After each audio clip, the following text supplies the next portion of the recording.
치명적인 질병은 대부분 갑자기 생기는 것이 아닙니다. 병이 분명하게 드러나기 전에 여러 가지 징후들이 보이기 시작합니다. 이와 마찬가지로 영적 질병도 치명적 상태에 이르기 전에 징조를 보이기 시작합니다. 교회 안에서 성도들에 대한 이성적 날카로운 비판을 자주 일삼고 힘든 봉사와 일을 피하려 하는 게으름이 나타납니다. 뿐만 아니라 과거 자신이 행한 일에 대한 공치사와 공로사상을 갖기도 합니다. 결국은 직분과 지위를 이용한 이익을 도모하거나 혹 직분을 통해 다른 사람을 다스리기를 좋아하게 됩니다. 다른 사람들이 자기보다 못나게 보이며 자기 자신의 생각을 표준으로 다른 사람을 판단하기도 합니다. 교회 내에서는 경건의 외양을 유지하고 있으나 혹 가정과 직장에서는 안 믿는 사람처럼 살아가기도 합니다. 만일 혈압이 높아지는 것과 혈당 수치가 지나치게 높은 것을 방치하게 되면 결국은 어느 날 갑자기 치명적 상태에 이르게 됩니다. 이와 같이 자신의 병적 증상이 나타남에도 불구하고 치료의 주님 앞에 눈물로 무릎을 꿇지 않는다면 결국은 어느 날 돌이킬 수 없는 상태로 처하게 될 것입니다. 강건한 신앙생활을 위하여 끊임없이 자신의 영적 상태를 살펴보아야 합니다. 이 글을 읽는 모든 성도들에게 주님 안에서 사랑을 갖고 물어보고자 합니다. 요즘 영육간에 건강하신지요? 단상 증상을 통해 나타나는 경고였습니다.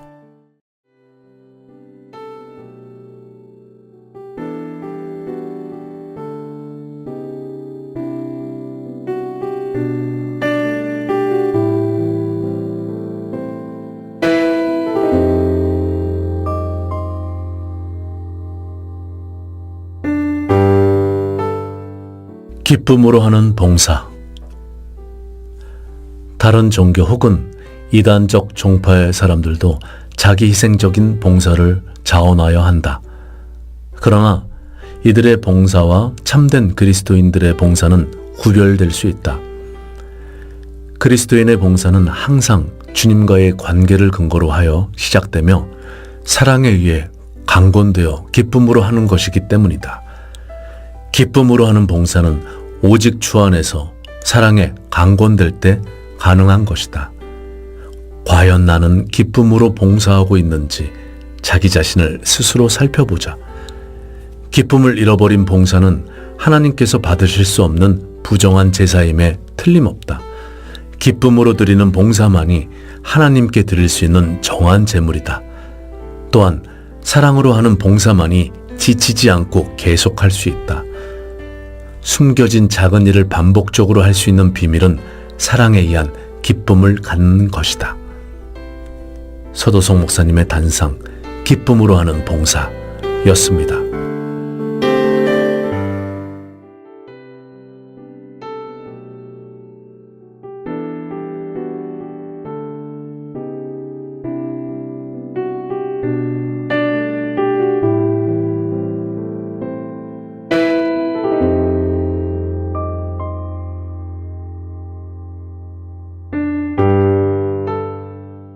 두려움, 그 본성의 재발견.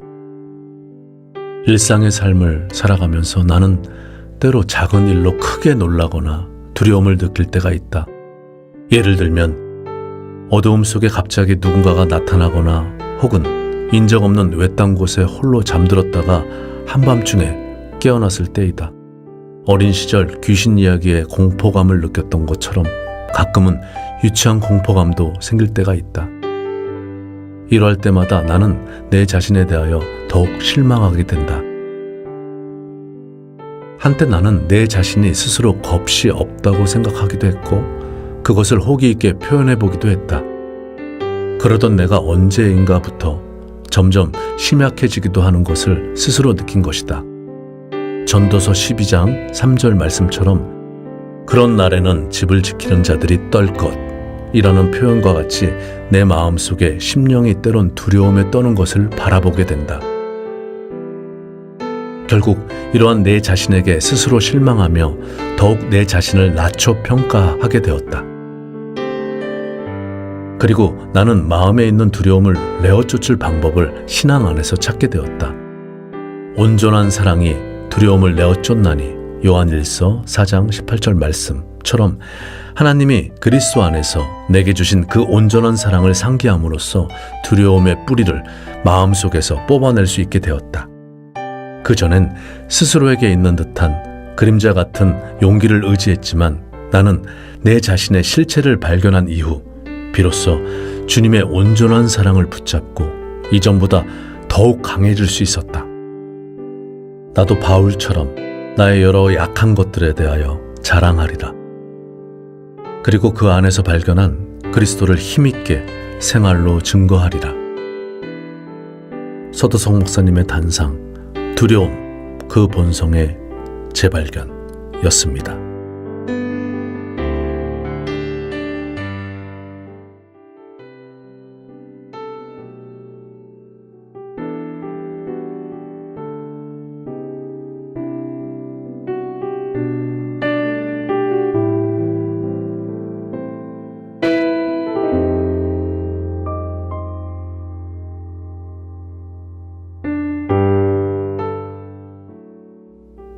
짐 줄이기. 먼 길을 여행하는 사람일수록 짐을 간소화해야 한다. 지나치게 많은 짐이 여행을 더욱 힘들게 하고 금방 지치게 만들기 때문이다. 우리는 이 세상을 출발하여 하나님이 다스리는 천성을 향해 길을 떠난 자들이다. 가능한 한 짐을 가볍게 하여 먼 길을 가야만 한다. 복잡한 인간관계를 정리하고 시간을 뺏는 취미를 버리고 소유욕에 가까운 욕심을 버리고 길을 가야만 한다. 예수님은 여행을 위하여 두벌옷도 아무것도 가지지 말라고 말씀하셨다. 여행길을 계획하시고 인도하시는 주님께서 친히 필요한 모든 것을 공급하실 것이기 때문이다. 짐을 가볍게 하고 길을 걸으라. 천성을 향해 가는 모든 성도들이여. 단상 짐 줄이기였습니다.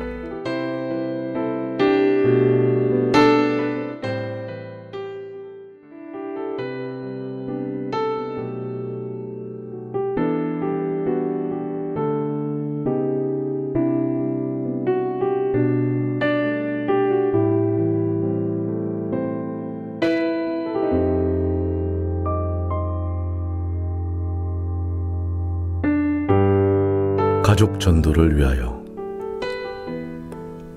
소돔 고모라가 멸망하기 직전에 하나님은 롯에게 은혜를 더하셨다. 롯뿐 아니라 롯에게 속한 가족들도 구원하기를 허락하셨다. 그때 천사를 통해 롯에게 말씀하셨다. 이 외에 네게 속한 자가 또 있느냐? 네 사위나 자녀나 성중에 네게 속한 자들을 다 성 밖으로 이끌어내라. 이것을 우리가 멸하리라. 여기서 주의해 볼 것은 네게 속한 자들을 다 성 밖으로 이끌어내라 라고 말씀하는 것이다. 단지 말하라가 아니라 이끌어내라 라고 말씀하셨다. 이것은 그들이 성 밖으로 나갈 수 있도록 적극적으로 권유하고 도와주라는 뜻이다. 이것이 가족을 전도하는 방법이다. 단지 복음을 말하려고만 하면 그들은 움직이지 않으려고 한다. 그러나 사랑과 선행을 베풀며 적극적으로 권유하고 모든 방법으로 전도할 때 비로소 이끌어낼 수 있다. 아직도 사랑하는 가족에게 전도할 때 단지 말하려고만 하고 있는가? 이제부터는 적극적으로 이끌어낼 수 있는 방법으로 전도하자. 그들이 행동할 수 있도록 적극적으로 도와주라. 서도성 목사님의 단상, 가족 전도를 위하여 였습니다.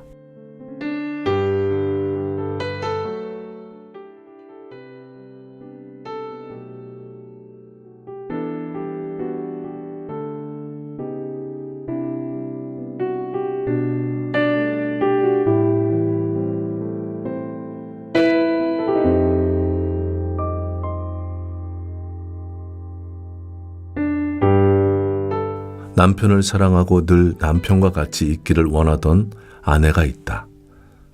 그녀는 결국 남편이 하는 일을 함께 하게 되었다. 왜냐하면 그로 인해 늘 남편과 함께 있게 되었기 때문이다. 이와 같이 누군가와 함께 하기를 원한다면 그가 하는 일을 함께 하면 늘 같이 있을 수 있다. 대통령과 관련된 일을 하는 사람은 대통령과 가까이 있을 수 있는 것이다.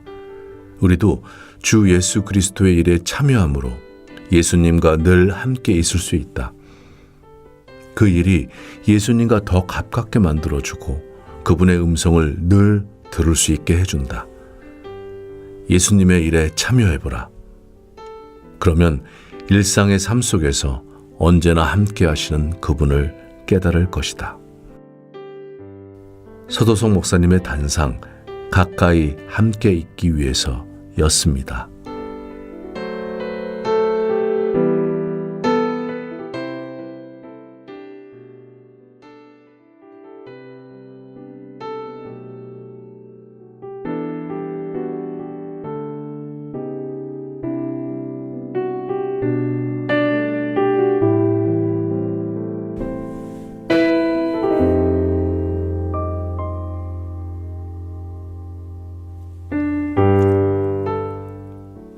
예수님 찬양. 바디메오를 알고 있는가? 모른다면 성경에 나타난 많은 사건과 인물에 대하여 더욱 공부해야 할 필요성을 깨달아야 한다. 바디메오는 나면서부터 소경된 자다. 그는 불우한 출생 이후에도 스스로 자립하여 인생을 살아가질 못했다. 결국 그는 다른 사람들의 동정을 의지해서 살아가야 하는 거지가 되었다. 그 시대에도 바디메오라는 거지의 이름을 기억하는 사람은 그 주변에 가족을 중심으로 한 극히 소수였을 것이다.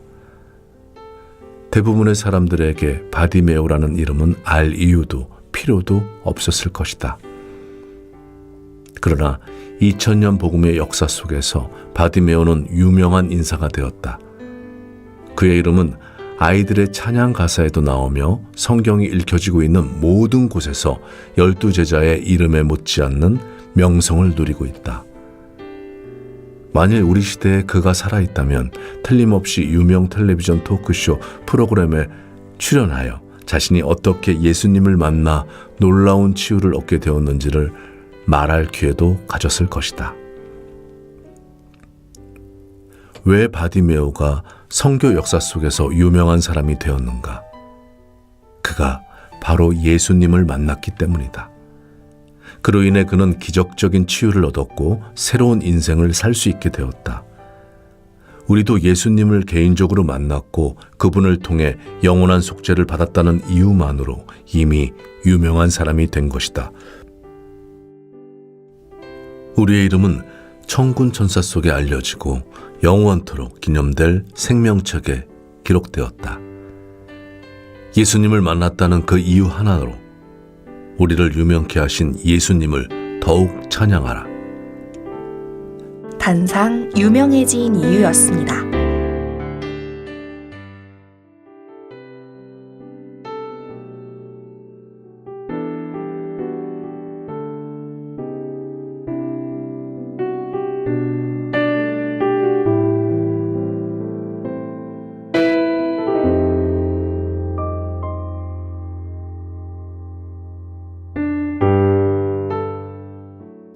마지막 기회.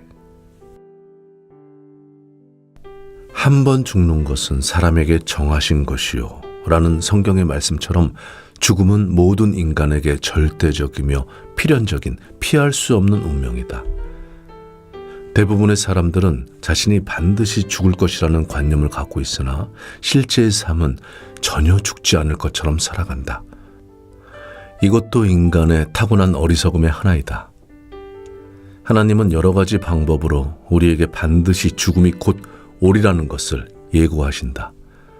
늙고 병들고 예기치 않은 크고 작은 사고들은 우리의 삶에 죽음이 다가오고 있음을 일깨워주는 신적 계시들이다. 또한 우리 주변에 갑작스러운 죽음을 야기시키는 사건과 사고들, 그 역시 절대적 운명인 죽음을 설득력 있게 우리에게 일깨워주는 하나님의 메시지들이다. 성경은 지혜자의 마음은 궁극적 운명인 죽음을 생각하며 어리석은 자는 인생의 찰나적 쾌락을 도모한다고 말한다. 우리는 죽음을 진지하게 생각하면서 자신에게 정말 소중한 것이 무엇인지를 알게 되고 제한된 시간을 좀 더 가치 있게 보내고자 노력하게 된다. 또한 필연적인 죽음 앞에서 인간의 한계를 깨닫고 생사의 주권을 갖고 계신 하나님에 대한 신앙을 유지할 수 있다. 초상집에 가는 것이 잔치집에 가는 것보다 나으니 모든 사람의 결국이 이와 같이 됨이라. 산자가 이것에 유심하리로다. 지혜자의 마음은 초상집에 있으되 우매자의 마음은 연락하는 집에 있느니라. 전도서 7장 2절 4절 말씀. 여기 한 말기 암 환자가 고통스럽게 죽음을 기다리고 있다. 그는 남은 생명이 3개월을 넘기기 어려울 것이라는 의학적 진단을 받은 상태로 별다른 치료 방법 없이 단지 죽음을 기다리고 있을 뿐이다. 그는 하루하루를 통증 속에서 지내며 자신의 삶이 얼마 남지 않았음을 온몸으로 절실히 깨닫고 있다. 반면에 어젯밤 교통사고로 현장에서 갑작스런 죽음을 당한 사람이 있다. 그는 사고 직전까지 전혀 죽음에 대해서 생각해 본 적도 없고 아침에 집을 나설 때에도 가족들도 일상같이 그를 배웅했을 뿐이다. 그것이 마지막 만남의 순간이었음을 전혀 예기치 못하였다. 이 두 사람의 죽음의 모습을 비교해보라. 긴 투병의 시간을 갖고 3개월의 예고된 삶을 보내는 사람은 하나님 앞에서 죽음을 생각하고 영혼의 문제를 충분히 생각할 기회를 제공받고 있는 것이다. 또한 가족들도 그를 이 세상에서 보낼 준비를 하는 시간을 갖고 있는 것이다. 어떤 의미에서 죽음이 예고된 환자의 경우는 단축되어지는 시간을 통하여 점점 영혼의 문제를 진지하게 생각할 큰 기회를 갖고 있는 것이다. 그러나 그 소중한 마지막 기회들을 하나님에 대한 푸념과 원망 혹은 무익한 종교적 논쟁으로 허비하는 사람들이 있다. 그는 보석과 같은 소중한 구원의 기회를 병상에서 내던져버리며 하나님 없이 살아왔던 어리석은 생애의 마지막을 이제 더 큰 실수로 마감하고 있다. 그 앞에서 그리스도의 열정을 갖고 통곡하고 외치고 부르짖어 보지만 반응 없는 목석 같은 마음 앞에서 다시 절망하게 된다. 예고된 죽음은 더 크게 우리에게 말씀하신 하나님의 음성이요 영혼에게 있어서는 마지막 기회인 것이다. 서도석 목사님의 단상, 마지막 기회였습니다.